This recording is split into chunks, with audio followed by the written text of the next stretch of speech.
Muy buenas tardes, queridos amigos. Bienvenidos a Vladimir a la Una. Hoy es 13 de abril, hace 19 años se produjo un acontecimiento importante como lo fue el retorno del presidente Hugo Chávez a Miraflores después de los acontecimientos del 11 de abril. Es importante recordar ese hecho porque, bueno, es un hecho que marca nuestra historia. Y bien, cada quien sacará sus conclusiones, tendrá sus lecturas de ese episodio de nuestra historia contemporánea, pero es indudable pues que ese fue un acontecimiento histórico y como tal hay que registrarlo, registrar el hecho de que se produjo un golpe de Estado, luego de eso pues se revirtieron las cosas porque efectivamente después de ese golpe de Estado buena parte de la cúpula militar no acompañó esa acción encabezada por el expresidente de Fede Cámara, Pedro Camones Tanga. Y bueno, se produjo pues entre la madrugada del 13 de abril y el día 14 el regreso de Hugo Chávez, la noche del 13 de abril y el día 14, pero durante todo ese día pues fue un día de mucha movilización, de mucha tensión política y bueno, no se consolidó ese golpe de Estado de Pedro Carmona Tanga. Así que bueno, quería recordar ese episodio porque bueno, en lo personal tuve alguna participación en esas jornadas y bueno, en ese momento pues yo estaba preparándome para asumir mi responsabilidad como embajador de Venezuela en Brasil. Después de ese momento al día de hoy han pasado muchos años y bueno, cada quien, como les decía, que saque sus conclusiones sobre lo que ha sido el devenir de Venezuela en estos 19 años, ¿verdad? Las cosas positivas, las cosas negativas, bueno, para el balance histórico. Bien bueno para un foro, para un debate, pues, pero no vamos a entrar en profundidades al día de hoy. Solamente quería recordar la fecha. Y de paso también expresar mis condolencias a los familiares del almirante Hernán Grubero Doremán, quien falleció en el día de ayer también como consecuencia del COVID. Él encabezó las acciones militares del día 27 de noviembre del año 1992, esa acción militar que también fracasó. Y bueno, quiero enviarle pues a sus familiares nuestras condolencias. Lo conocí, tuve trato con él, muchos años que no lo veía, pero tuve la oportunidad de intercambiar con él en muchas oportunidades. Bien, vamos a dar la bienvenida a nuestro invitado del día de hoy, que es el diputado Orlando Zambrano, diputado a la Asamblea Nacional por el Partido Socialista Unido de Venezuela. Orlando, gracias por venir, diputado por el Estado Apure. Sí. Bueno, un saludo a todos nuestros hermanos y hermanas y bueno, agradecer la invitación al programa y a ti que modera el programa. Gracias por venir. Bueno, caramba, antes de entrar en el tema fronterizo, ¿alguna reflexión tuya sobre el 13 de abril? Tú quizás estabas muy joven cuando eso ocurrió, ¿no? Hace 19 años, ¿no? Sí, nosotros estábamos jóvenes, pero ya estábamos en esta política. lucha, ¿no? Y bueno, como tú lo decías, bueno, cada quien puede hacer la apreciación de lo que ocurrió. En nuestro caso, nosotros condenamos golpe de Estado. Y el golpe de Estado que le dieron al presidente constitucional, Hugo Chávez, es parte del plan de agresión contra Venezuela. Y bueno, se pudo evidenciar que sí correspondía a un plan y que estos sectores tenían unos intereses totalmente distintos a lo que hacían uso de los micrófonos y de los medios de comunicación. Y ya al transcurrir del tiempo, el país y el mundo se dio cuenta de lo que estaba detrás de todo esto. Y bueno, el pueblo logró el rescate del hilo constitucional y creo que eso permite el funcionamiento del Estado y garantizar siempre la paz de nuestro país. Ahora, ¿tú sientes que el chavismo asimiló las lecciones de esos episodios? El chavismo ha venido aprendiendo y creo que hoy podemos decir, Vladimir, que hay una gran escuela. Hay una gran escuela. Hemos aprendido de los errores. Hemos aprendido y ha habido voluntad de corregir. Por ejemplo, ¿de qué errores crees tú que ha aprendido el chavismo? Creo que fíjate, el chavismo ha logrado desarrollar mecanismos, primero, de no subestimar al enemigo estratégico. y su capacidad de desdoblamiento ante cualquier situación. Creo que en algún momento pudimos haber subestimado la superioridad o esa capacidad del enemigo. Y hoy podemos ver nosotros que hay un estudio bien claro, una caracterización correcta del enemigo estratégico que estamos enfrentando. Creo que eso es una de las grandes lecciones que hemos tenido nosotros durante todos estos años de lucha al inicio con el comandante Chávez. Enemigo estratégico. ¿Cuál es el enemigo estratégico? Para nosotros, el enemigo estratégico es el imperio norteamericano. Y en todos los acontecimientos, todas las agresiones, no podemos ver que está detrás allí el imperio norteamericano.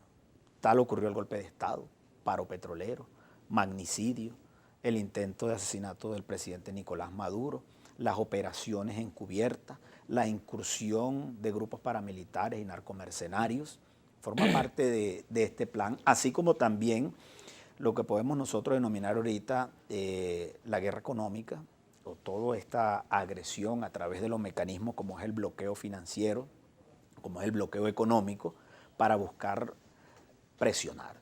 Y en esta hemos venido aprendiendo, adaptando normas, medidas, tomando decisiones. Estamos enfrentando una situación bastante complicada, Vladimir.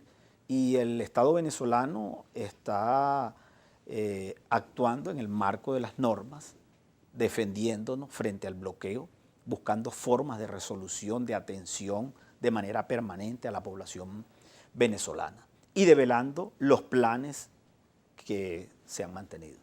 Ahora fíjate, Orlando, si uno se pone a revisar las imágenes, las fotografías, los documentos, videos, en fin, de todo lo que pasó el 11, 12, 13 y días subsiguientes de abril, y quizás también imágenes luego del paro petrolero, etcétera, encuentra figuras que estaban en el chavismo y que hoy en día no están. Y entonces uno lee, por ejemplo, esa consigna de que, según la cual leales siempre, traidores nunca. Todo el que no está con el chavismo tuvo una razón para no estar.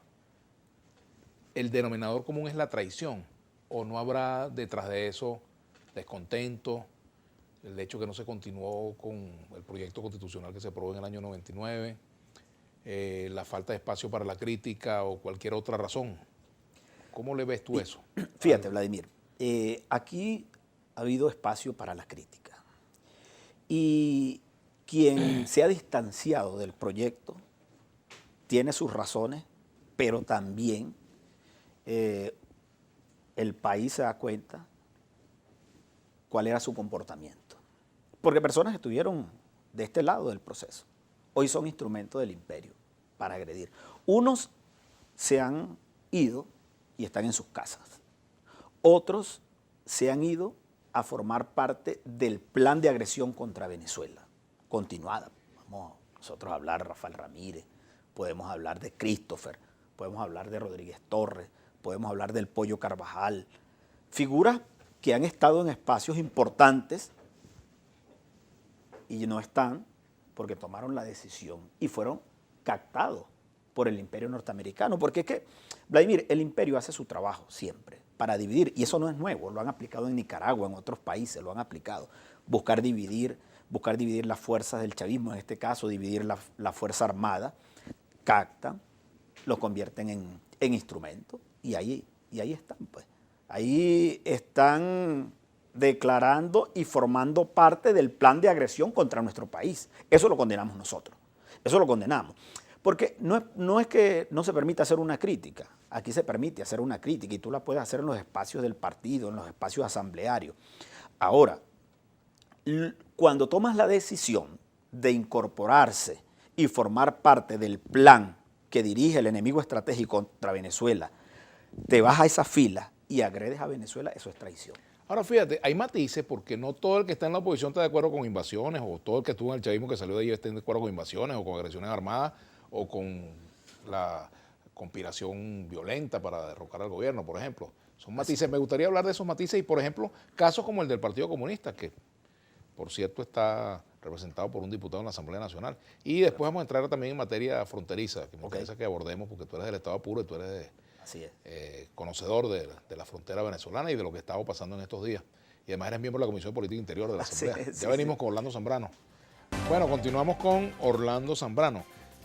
Parece que, claro, volviendo al punto anterior sobre los matices, ¿no? El chavismo ha tenido también sus propios procesos internos, sus disidencias. Por ejemplo, de ahí salió gente como Ismael García, de ahí salió gente como Henry Falcón, ahí estuvimos, pues estaba el General Baduel, estaba el propio Rodríguez Torres, pero además también al comienzo estuvo gente apoyando a Chávez, bueno, que unos formaron parte de su gobierno y otros lo apoyaron antes de que Chávez llegara al poder, por ejemplo, Napoleón Bravo, su esposa Ángela Sago, por nombrar algunos, ¿no? Es decir, ha sido una cantidad de personas que pasó por ahí, Luis Miquelena, sí, por ejemplo, que fallecido. Es decir, ahí, y bueno, no necesariamente están en un solo bloque. Así es. Porque de paso el chavismo cuando se conformó en torno a la candidatura de Chávez, todo ese movimiento que hubo, el Polo Patriótico, era un movimiento muy diverso. El MAS acompañó, por ejemplo, al chavismo durante un tiempo, ¿no? El chavismo ha tenido sus etapas y sus procesos de decantación. Personas que se incorporaron con el comandante en el 4, después que sale Chávez de la cárcel, siendo comandante presidente, después del golpe de Estado. Recientemente hemos tenido procesos de decantación de personas que, como te decía Vladimir, han estado, después deciden no estar. Otros, cuando se precisan algunas informaciones que se han acercado al chavismo para conspirar o dividir la Fuerza Armada también.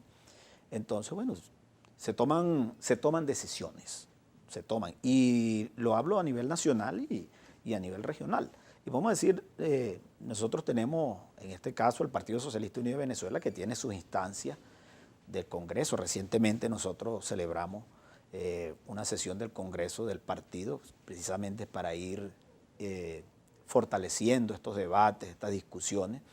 Y están todos estos espacios donde la militancia plantea su visión, plantea su enfoque. Pero fíjate, cuando uno escucha esa consigna, leales siempre, traidores nunca, es una consigna que podría ser utilizada como armamento para negar la discusión, para negar el debate, para estigmatizar al que haga una crítica. Dice, mire, ya este va por el camino de la traición.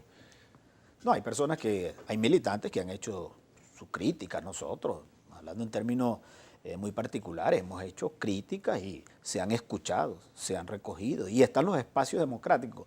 Nosotros podemos decir ahorita, Vladimir, que el Partido Socialista Unido de Venezuela tiene una forma de organización bien amplia, donde el militante que está en la calle, que está en la comunidad, que está en la VC, que está en el equipo parroquial, en el equipo municipal, en los equipos estadales y en los equipos nacionales puede hacer su observación.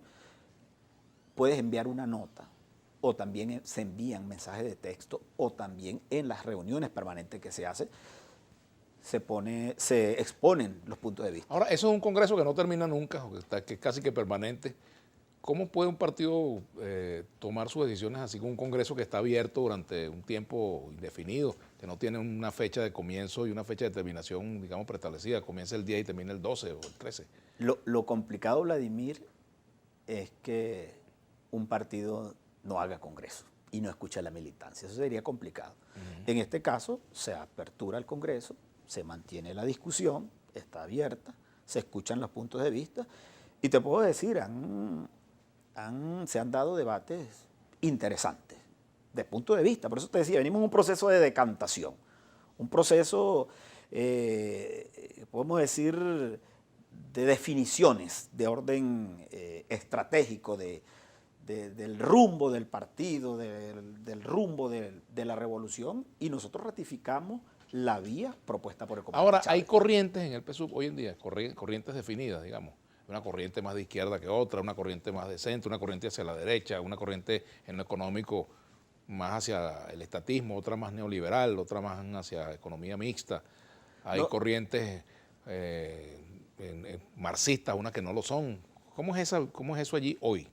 Fíjate, en el partido, por eso te digo, hay militancia, formas, enfoques, que están allí. Nosotros, por ejemplo, formamos parte, y así lo llamamos nosotros, la corriente revolucionaria Bolívar y Zamora. Bolívar y Zamora. Ajá. Un movimiento social que tiene lucha comunal, lucha del movimiento Que campesino. está dentro del PSUV. Estamos dentro del partido.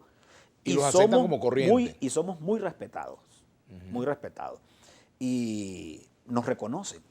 Y somos parte. Yo soy miembro del equipo estatal de Apure y soy responsable de seguridad y defensa. Y nosotros, nuestra lucha del movimiento social, la corriente Bolívar y Zamora, está en función de fortalecer el partido, porque es el Partido Socialista nuestro partido, como respetamos al PPT, respetamos otros partidos que están dentro del gran polo patriótico. ¿Qué hacer con el PCB, con la disidencia del PPT? Bueno, eso lo va a resolver el PCB y lo va a resolver el PPT en sus formas, en sus mecanismos internos que tienen. ¿Pero crees tú que se deben reintegrar al polo patriótico? ¿Deben ser llamados? El PP está en el polo patriótico, ahí está Idenia Medina, que es coordinadora. La corriente Uzcategui, pues para llamarlo como lo llaman ellos. Bueno, como ellos O se el puedan PSB, definir, ¿ah? como ellos se puedan definir. Pero el esfuerzo de unidad del gran polo patriótico está, Vladimir, está. Bueno, vamos a meternos con el tema fronterizo, que es muy importante. No es que esto no lo sea, esto es para quizás Sí. para una discusión más entre militantes o entre gente más metida en la cosa política, pero sí me gustaría contigo precisar un poco lo que está pasando en la frontera. O sea, alguien que no sabe lo que pasa en la frontera te pregunta, ¿qué está pasando en la frontera entre Apure y Colombia? Entre esta ribera del Arauca Vibrador y aquella ribera, ¿qué es lo que está pasando? Ok. Fíjate, en el estado Apure, específicamente en La Victoria, el 21 de marzo, se inician las operaciones Escudo Bolivariano, que adelanta nuestra Fuerza Armada Nacional Bolivariana. En la población de La Victoria, parroquia Urdaneta del estado Apure. La Fuerza Armada está actuando en territorio venezolano. En ningún momento está violando la soberanía colombiana. Segundo, la Fuerza Armada está actuando frente a un grupo de narcomercenarios que pretenden usar el territorio venezolano para el cultivo, procesamiento y distribución de droga. Ese es un grupo que responde, es decir, a una estrategia superior de agresión contra Venezuela. Esto, pudiéramos decir, es la antesala de una escalada de agresión superior contra Venezuela. Ahora, tú que eres conocedor de esa zona, ese grupo que tú llamas narcomercenario, ese grupo son disidentes de la FARC, hay antiguos miembros de la FARC que no aceptaron la política de pacificación. ¿Quiénes son esos grupos? O sea, ¿cómo están conformados? ¿O son tradicionales paramilitares, narcoparamilitares? ¿Qué son realmente? Bueno, como decíamos, este grupo de narcomercenarios es lo que se ha llamado comúnmente en la frontera la disidencia de la FARC, que fueron quienes no fueron al diálogo, pero que ellos quieren levantar las banderas de un movimiento revolucionario que existió en Colombia para desarrollar una práctica en territorio y pretender instalar una estructura de narcotráfico. Este sector... Esa estructura, perdóname, no la tenía la FARC antes de que se dividiera, antes de que se pacificara. No la tenía allí en esa zona, como han dicho muchas veces. No, como ha sido el comportamiento. Recuerde que el proceso de negociación, la FARC está en una situación, tiene varias tendencias, pudiéramos decir. Pero, Vladimir, en este caso no se trata de que la Fuerza Armada está atacando a un grupo de revolucionarios, no. Y si fuese un grupo de revolucionarios que tomara la decisión de hacer uso de nuestro suelo patrio, hacer uso del narcotráfico como forma de subsistencia, de sobrevivencia, es condenado. Nosotros condenamos cualquier forma de agresión, pero cualquier movimiento, sea colectivo, sea lo que sea, que trabaje o que forme parte de la estructura y el negocio del narcotráfico es condenado. Es condenado. Y la Fuerza Armada está actuando contra esa estructura.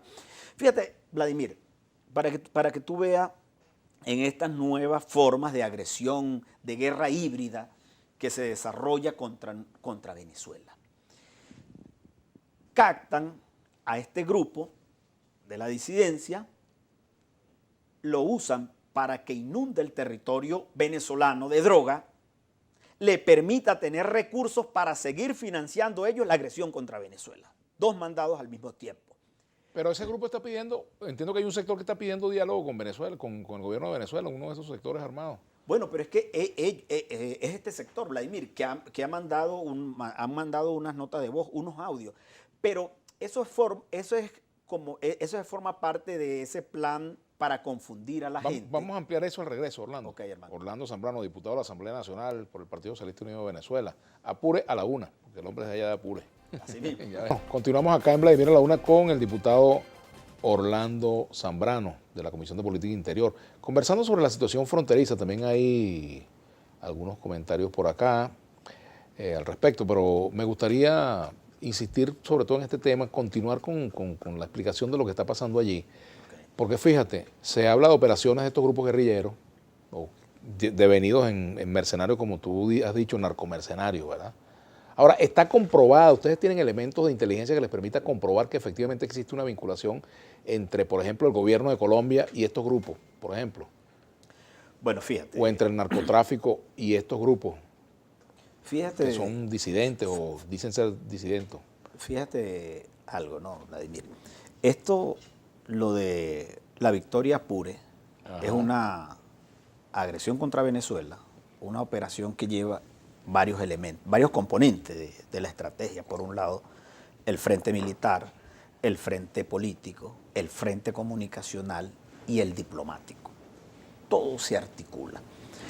Una vez inician las operaciones, se traslada a Arauquita, Colombia, frontera con la Victoria, el ministro de Defensa y canciller. ¿Cuál es el discurso? Vienen desplazados de Venezuela hacia Arauquita, Colombia, ciudadanos por violación de derechos humanos de parte de la Fuerza Armada. Ahí empieza. Empieza la matriz. Se instala una ola de amenazas en territorio venezolano a ciudadanos habitantes de La Victoria, del Ripial, de Santa Rosa, haciendo uso de mecanismos como los grupos de WhatsApp que fueron creados, Vladimir, el 22 y el 23. ¿Para qué? Para sembrarle el terror. Váyanse, salgan de su casa porque la Fuerza Armada los va a matar, los va a asesinar. Y muchos comercios cerraron, mucha gente se fue. La Victoria es una población de 3.500 familias. Pero desde Colombia, las grandes corporaciones de la comunicación dicen que hay desplazado de Venezuela por violación de derechos humanos de la Fuerza Armada 6.500. Hablan ellos. Entonces ahí hay unas mentiras que...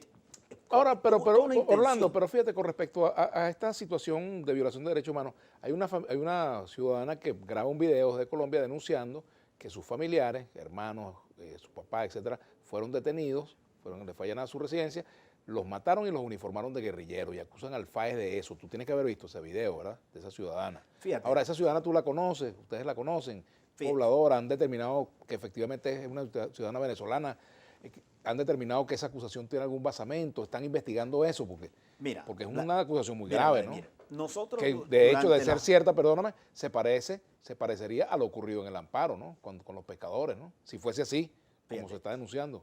No, bueno, para que nos ubiquemos en esto, Vladimir. La Fuerza Armada, insisto, está actuando. No hay como política de Estado violación sobre los derechos humanos. Si hubiere algún caso de exceso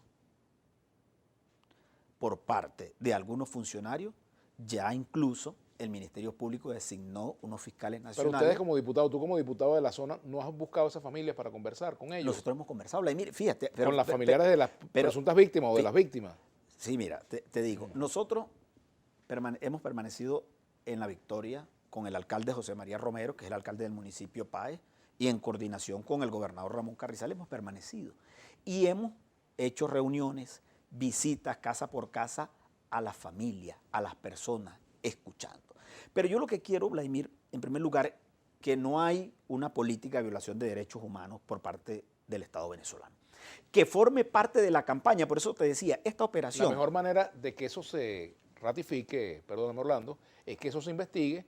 Están las investigaciones. Y se determinen responsabilidades urgentemente y que se nombre una comisión incluso parlamentaria, lo más amplio posible, que vaya y vea, ¿verdad? Eso es lo importante. Escúchame, y cualquier investigación que se haga, una investigación profunda, nosotros hoy lo vamos a proponer en la plenaria de la Asamblea Nacional. Me parece bien, Lo saludo. Lo vamos a proponer, porque es que nosotros Es más, te sugiero, perdóname que te sugiera, la posibilidad de que inviten incluso a representantes de las ONG para que formen parte de la investigación también. Yo creo que eso es importante. Pero fíjate, por eso, ¿dónde queremos ubicar esto, Vladimir?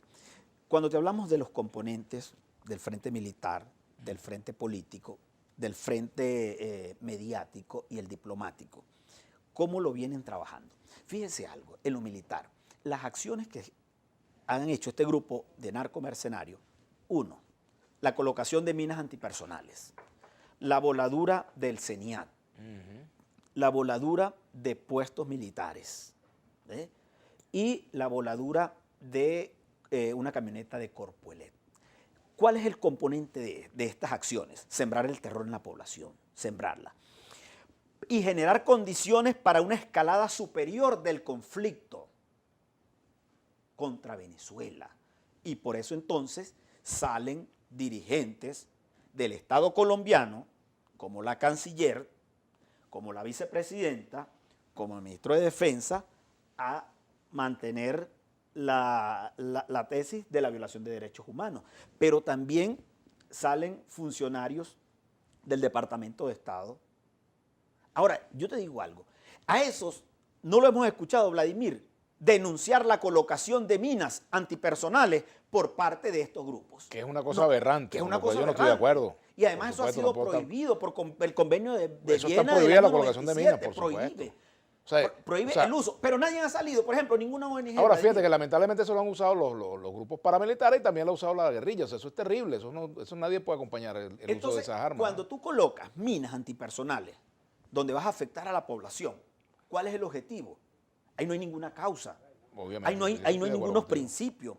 Por eso nosotros lo denominamos grupos narcomercenarios que están articulados en una estrategia superior de agresión contra Venezuela. Y allí, te decía Vladimir, el ataque a través de los medios de comunicación ha sido bestial. Porque ellos dicen, mira, además, que las personas que ellos tienen en Arauquita las tienen durmiendo mal. Las tienen durmiendo mal. No las dejan salir, las tienen ahí casi encerradas, casi presas.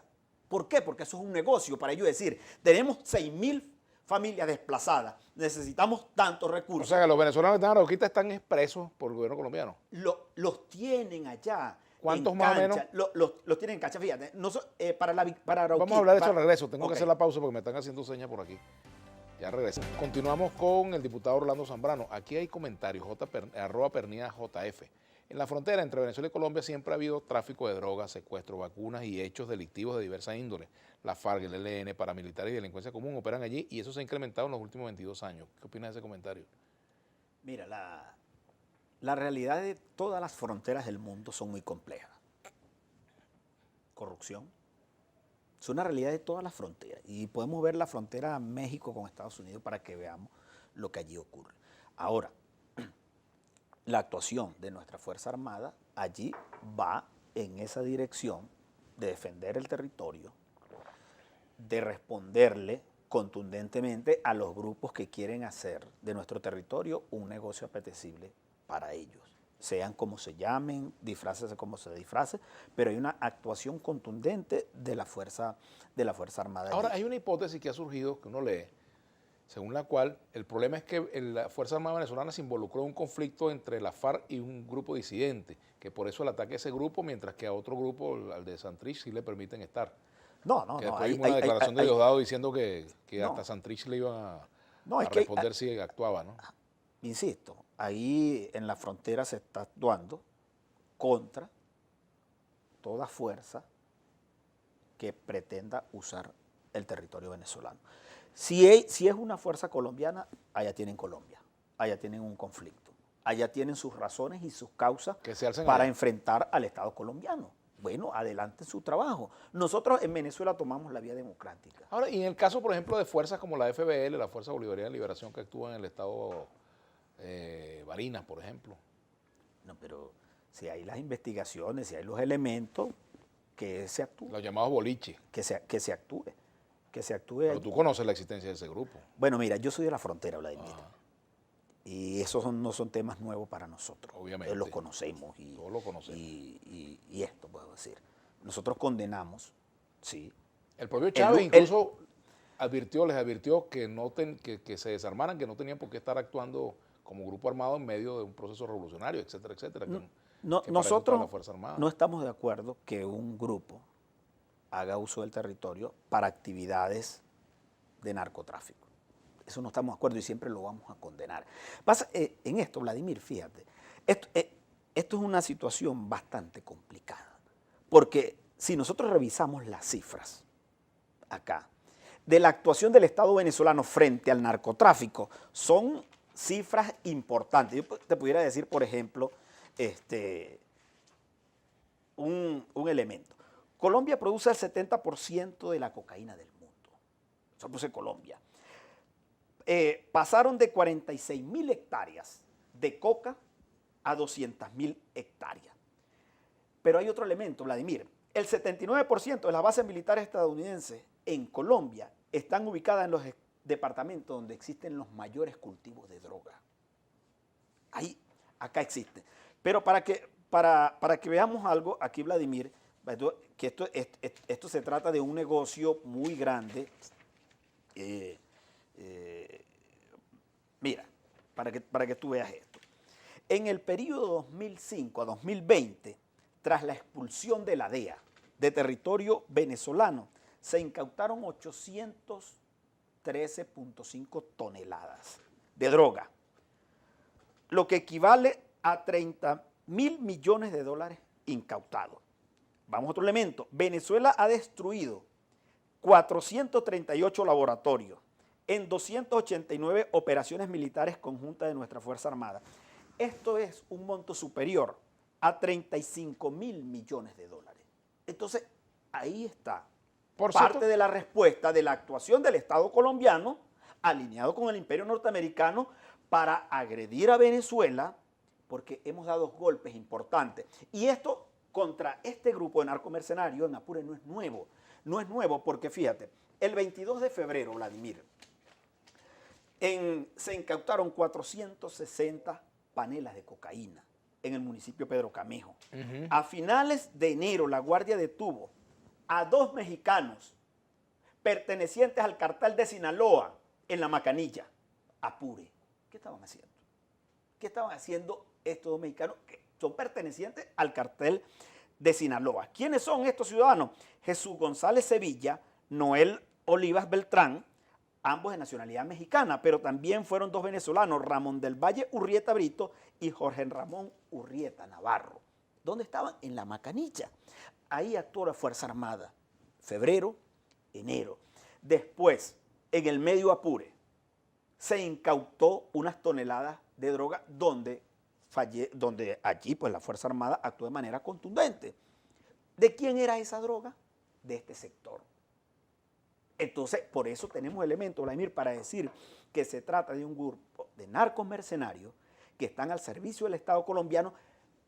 ¿Y cuál es el interés de la canciller colombiana y de la vicepresidenta de salir a atacar a Venezuela? Por cierto, hay una declaración de la vicepresidenta de Colombia, Marta Lucía Ramírez, vicepresidenta, donde dice lo siguiente: a Venezuela le entró el narcotráfico por complicidad de Chávez. Así es. Y eso lo ha recogido los medios. ¿Qué opinas de esa declaración? No, te estoy buscando precisamente, Vladimir, algo aquí, fíjate.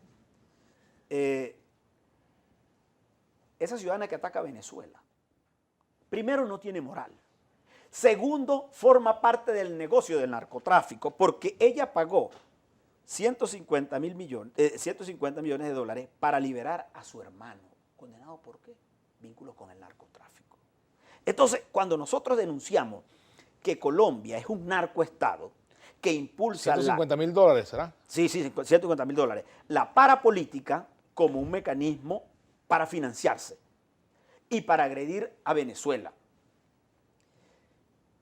todos los procesos que hemos denunciado. En el 2009, en la sesión ordinaria de Naciones Unidas, el presidente Iván Duque presentó un documento de denuncia de supuestos campamentos venezolanos, campamentos de guerrilleros en Venezuela. Cuando se hizo el registro científico y tecnológico de las imágenes que presentó, ¿de dónde eran? De Colombia. Falso positivo. Un falso positivo, pero eso falso positivo no es nuevo, es una doctrina del Estado colombiano para su actuación. En ese mismo momento, nuestra vicepresidenta Delcy Rodríguez le presentó, aquí está, nuestra presidenta Delcy Rodríguez le presentó, fíjate un elemento que presenta acá la vicepresidenta Delcy Rodríguez, donde ella le presenta coordenadas que están ubicadas en el noreste de Santa Marta, Riohacha y Maicao, y presentó las coordenadas de campamento de mercenarios preparados, formados y financiados por el Estado colombiano para venir a agredir a Venezuela. Después el vicepresidente del partido, Diosdado Cabello, también presenta las coordenadas. Y entonces, ¿cómo era eso? Que Cliver Alcalá estaba protegido por el Estado colombiano, porque formaba parte de ese plan de agresión, porque a Cliver Alcalá lo trabajaron, lo captaron, lo hicieron hombre de esta estrategia de agresión contra Venezuela, como lo hicieron en una oportunidad, hermano, con Rodríguez Torres. En una oportunidad, hermano, nosotros tuvimos que asumir una denuncia pública ante el país de los vínculos de Rodríguez Torres, siendo ministro, con la mafia, con el contrabando. Lo hicimos público. Incluso fuimos motivos de ataque, pero valientemente lo hicimos, porque nosotros defendemos este país. ¿Qué nos dijo el tiempo, Vladimir? Que ahí estaba, formaba parte de eso. Como también el Pollo Carvajal, como también Christopher, han sido captados. Entonces, esos procesos de infiltración, de captación de personas que forman parte de, o que están en las filas del proceso, no es nuevo. Son mecanismos de la vieja usanza. Tenemos que hacer una pausa. Vamos a hacer una pausa y ya regresamos con el diputado Orlando Zambrano. Apure la una, es nuestra etiqueta. Bien, continuamos conversando con el diputado Orlando Zambrano. Dice aquí Leo Guillén, ese señor es embustero, yo soy de familia apureña, exactamente del Capanaparo y el Orza, desde hace años la guerrilla está operando en el estado Apure. El propio Chávez los albergó en nuestro territorio, le mentiría a otros, pero a los apureños no. Bueno, de repente sus opiniones. Aquí dice Luis Pérez, el diputado señala que las Fuerzas Armadas están actuando, pero existe la denuncia reciente del asesinato de 2 maestros venezolanos por parte del ELN en Bolívar y Amazonas. ¿Por qué no actúan contra esos grupos o es que existen guerrilleros buenos y guerrilleros malos? Por cierto, se denunció el asesinato de un maestro, estuve viéndolo. No se puede permitir la actuación de grupos en nuestro territorio causándole problemas a la población. Alirio Arismendi, buenas tardes, diputado Zambrano. La indexación del salario, propuestas hechas por Tony Bosa, ¿cuándo la piensan discutir o vamos a pasar el año entero a merced del dólar?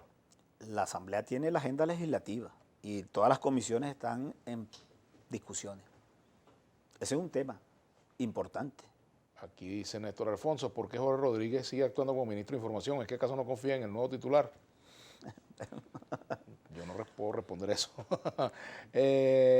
Otros comentarios por acá. Dice Fernando Gili, el partido de gobierno y el gobierno en sí solo hace política de sometimiento social, inclusive en Apure es muy marcado y han dejado de lado completamente el aparato productivo, solo tratan de sobrevivir políticamente, pero lo hacen sobre el sufrimiento del pueblo. No, mira, ahí se está haciendo un esfuerzo grande, Vladimir, grande. De hecho, ayer nosotros tuvimos una reunión con el ministro Castro Soteldo, precisamente para el plan de siembra, para el tema de insumos, el tema de semilla y el tema combustible, que es un problema para los productores. Es un problema para toda la población, pero también es importante decir... ¿Cómo está el tema del suministro de combustible ya en esa zona, en el Alto Apure? No, ahí se está manejando con los criterios de austeridad. ¿El contrabando ha concluido? ¿Ya no hay contrabando de combustible hacia Colombia? Mira, cuando yo era diputado en el año 90 y tanto, yo estuve en la Comisión de Política Interior y yo recuerdo que el problema que denunciaban los pobladores de toda esa zona, de La Victoria, El Amparo, etcétera, era precisamente el paso de de contrabando hacia Colombia, ¿no? De combustible. Nosotros siempre hemos venido denunciando aquella el época. contrabando, Vladimir, siempre, y no lo vamos a dejar de hacer, porque esos son problemas que hay que combatirlos, hay que fortalecerlos. Y nosotros, de verdad, rechazamos cualquier práctica de contrabando en nuestro país. La rechazamos y la condenamos. Goyo Páez dice, buenas tardes, Vladimir. También debes de mencionar tú como seguidor y participante activo del chavismo. También debes de mencionarte tú como seguidor y participante activo del chavismo, me lo dicen a mí. Lo que sucede es que muchos fueron los convocados, pero pocos los elegidos. Recuerdo que la cultura popular tiene amigos a montones, pero en ella se colean los zorros y camaleones, como diría un solo pueblo. Bueno, yo estuve hasta el año 2007 en el gobierno cuando consideré que debía salir porque no estuve de acuerdo con la reforma, renuncié y punto. Y tomé mis decisiones y no me arrepiento. De esa en particular no me arrepiento. Pero está en contra del Para bloqueo, nada. Vladimir. Bueno, eso Está en no tiene contra nada que ver. Yo no estoy de acuerdo ni con bloqueo, ni con asalto, ni con agresiones.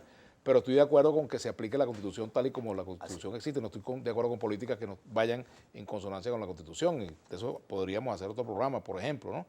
Pero por eso te digo que los matices existen. O sea, no es lo mismo. Todo aquel que ya no está con el chavismo es porque es traidor a la patria o porque está en una agresión, en una invasión, en una cosa de esa, porque la política no es así por fortuna, ¿verdad? Dice aquí, hola, buenas tardes, Vladimir, el invitado. Una pregunta, Estados Unidos dijo que con quien debe hablar el chavismo es con Guaidó. ¿Ustedes cómo harían para dialogar con Guaidó? Te pregunta aquí Adrián Armando Núñez. el presidente constitucional y la persona que está en Miraflores. No, Nicolás pero me Maduro. refiero que cómo haría el chavismo para dialogar con Guaidó. Mira, nosotros no estamos cerrados al diálogo.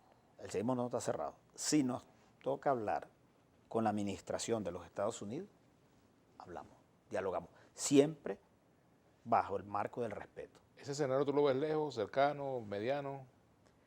Todo lo que esté en función de resolver los problemas del país, y hay la disposición.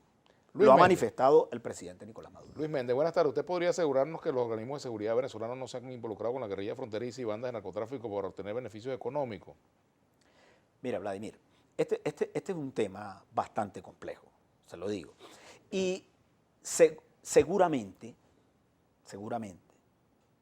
puede haber algunos casos donde algunos funcionarios de organismos de seguridad o policiales o fiscales o jueces hayan sido captados por esta mafia.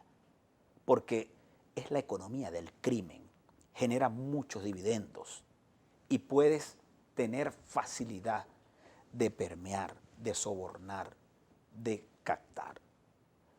A esas personas nosotros condenamos esa práctica de entregar al país por una cantidad de recursos. Y seguramente las hay. Y se está actuando. Se está actuando porque la operación Escudo Bolivariano no es solamente hacer presencia militar. Tiene que ver con un proceso de revisión profunda de la situación de los puestos fronterizos para hacer una transformación. Es una transformación allí, desde el mecanismo de vigilancia, de control, del funcionamiento de la doctrina de defensa de nuestra soberanía, allí, como también es fortalecer la producción agrícola, la agroindustria en la frontera, generar mecanismos donde la gente